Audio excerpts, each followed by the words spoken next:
How to use news in trading. Markets are influenced by multiple factors. The major ones are economic, financial, and political factors. News can change a market situation in a moment.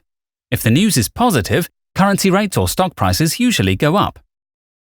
If the news is negative, they go down.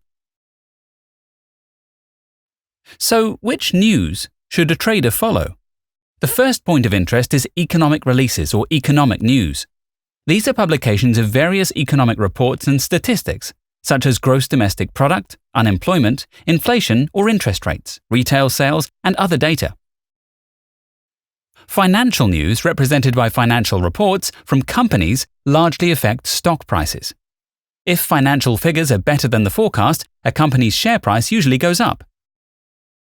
If a company's financial figures are worse than the forecast, its shares decrease in value. A country's health is affected by political events. Elections, revolutions, impeachments, death of political leaders, and other events that may cause political instability, so it's important to follow political news. Some unexpected events, such as terrorist attacks or natural disasters, like earthquakes, tsunamis, or droughts, influence markets too. Keep in mind that the market's reaction to a news release usually lasts from 30 minutes up to 2 hours, but sometimes it can last for 3 to 4 days. You can follow our smart news feed that accumulates news from multiple sources in the market analysis section on the left-hand side panel. In order not to miss the most important releases, scan an economic calendar.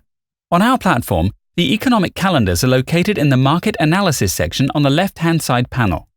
A detailed instruction on how to use economic calendars is available in the How to Read Economic Calendars video. We wish you successful trading.